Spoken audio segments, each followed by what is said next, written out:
Hey everyone, how's it going? It's Dan here with Chess Wonders. So I got something very special for you today. Not one, not two, not three, but 4 chess clocks. So give me 1 second, I'll bring them. I'll be right back.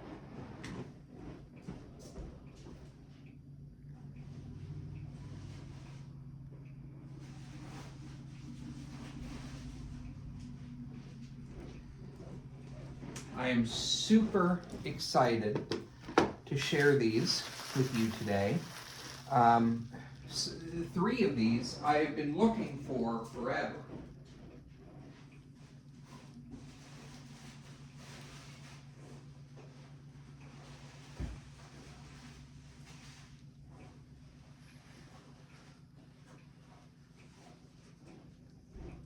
And I'll be honest, the other one I had no idea even existed.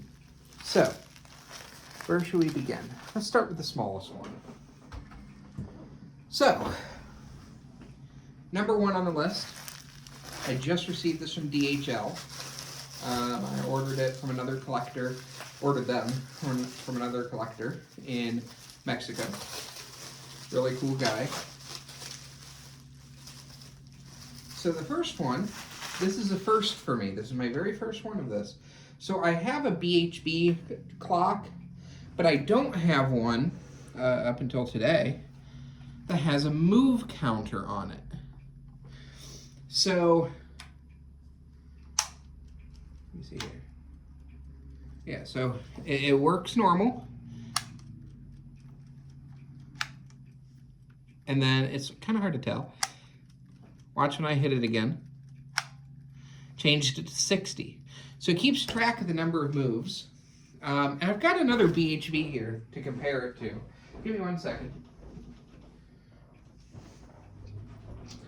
So here's my new one. I may need to have it tuned. Or maybe it just needs to be wound up on it.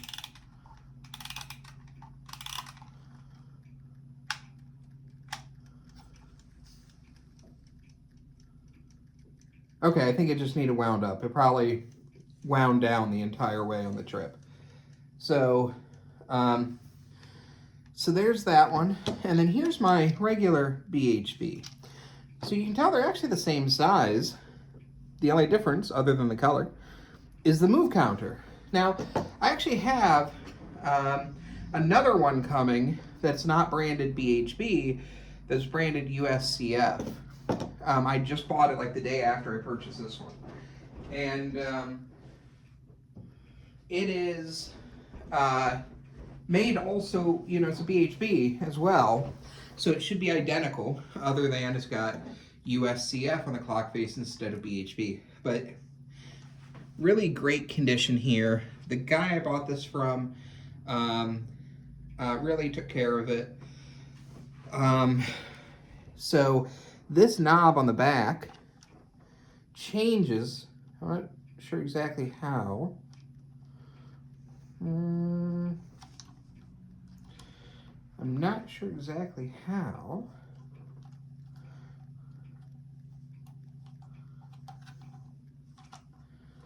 Uh-oh.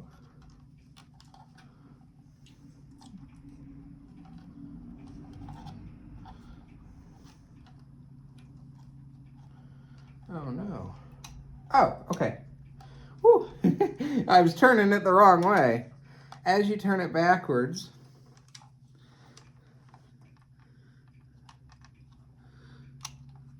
it changes the time back.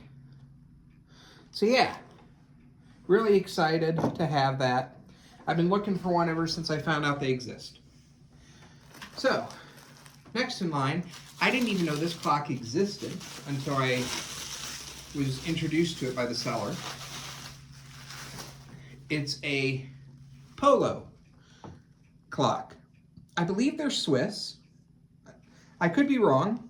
Somebody correct me if I'm wrong.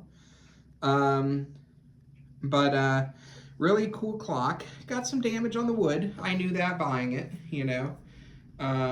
I actually don't know what that is. It looks like it's something that's like caked on that maybe someday I'll be able to have like a wood expert look at and take care of, but I'm not going to mess with it. I don't want to screw it up. So I would have an expert look at that and see if it can be fixed. I don't know if this is a replacement back or if it's an original. I know Holger has a picture of one on his website. It might even be the same one. I need to compare the top and see if they match. But it's a metal backing, so I don't know if that's original or if that's a replacement. But really cool. It's a bigger clock than I thought, and it changes whose turn it is based on the sliding mechanism.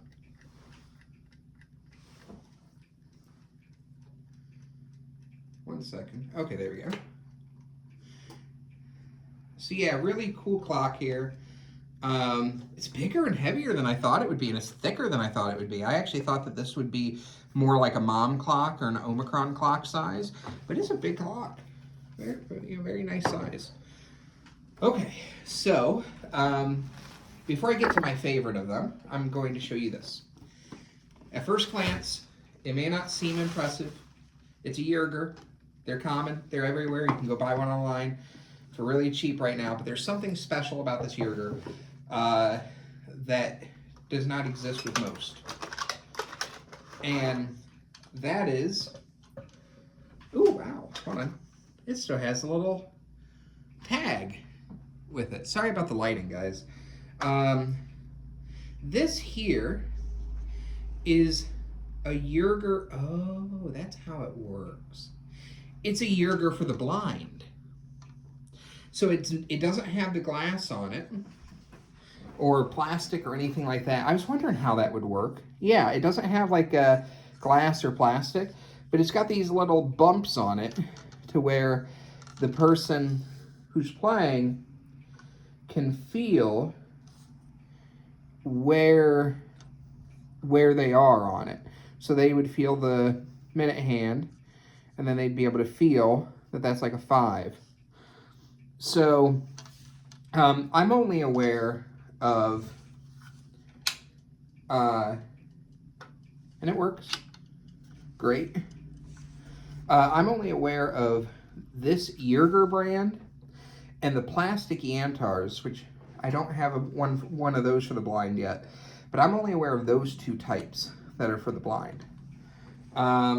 Really great condition. I mean, it's like out of the box new. Tiny little, like discoloration or markings on some of the metal, but otherwise it is in immaculate shape. So really fantastic specimen. And then the last one is the one that I've been most looking forward to.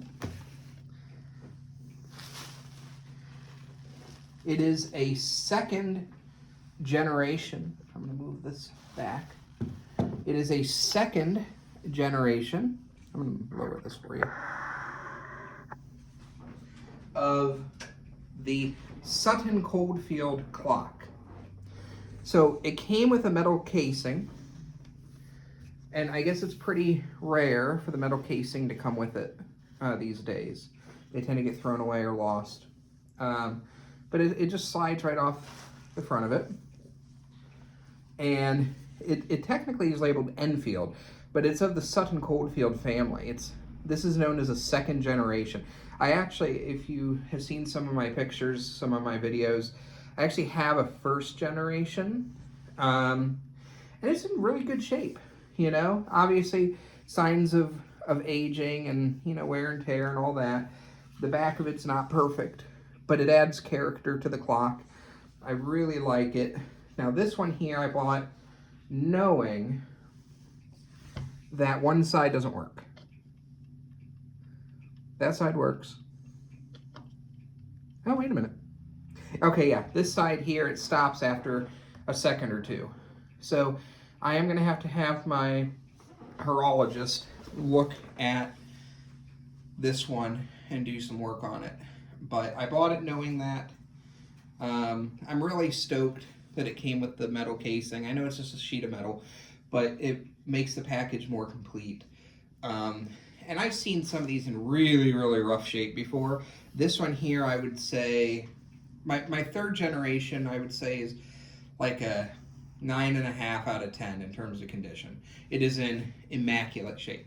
This one here, I would say, is like a 7, which is actually great for this clock because they're usually in really bad shape. I've seen them.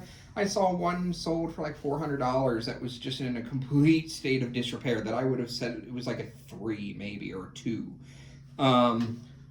So, but you can see a little like indentation here or warping. I'm not sure what that's from. So I got to be careful with it. I don't know if, so my third generation was completely restored except for part of the clock faces, which were not restored. But I don't know if this one should be restored. I don't know what best practice is. I want to preserve the historical value. I also am limited in terms of my budget, so I don't want to spend like a ton of money. So I may just leave it as is, other than getting my horologist to make the clock repair mechanism work right. I insist that all my clocks run well. So I've got a backlog of projects for him. He's gonna kill me. But anyways, so that's what I have today. I do have 3 more clocks coming, and I'm speaking with somebody right now about potentially getting another one. Now I have a bit of a problem here. I have 56 clocks if we count the ones that are on their way, and I love them all, but I'm running out of space. I know I've been saying that in my videos for a while now, but I'm truly running out of space. I've got a display case. I tried to set it up over the last week, but there's an issue with it, so I'm having to get replacement parts for it. So once I have that up and running, I'm going to show you guys the clocks in it, and I already know what I'm going to do. I have 3 Sutton Coldfields now. 2 of them are the green ones, the 2nd generation and the 3rd generation. And the other one's the more standard, slightly more modern, like white one with the round like shape. And I think that one's slightly more modern. What I'm going to do is I'm going to display them where the green one's on either side, and then the white one, the white round one, is in the middle on one level of the display case. So anyways, guys, thank you so much. I gotta go. Got a call coming in. Please like my video, subscribe, follow, leave a comment.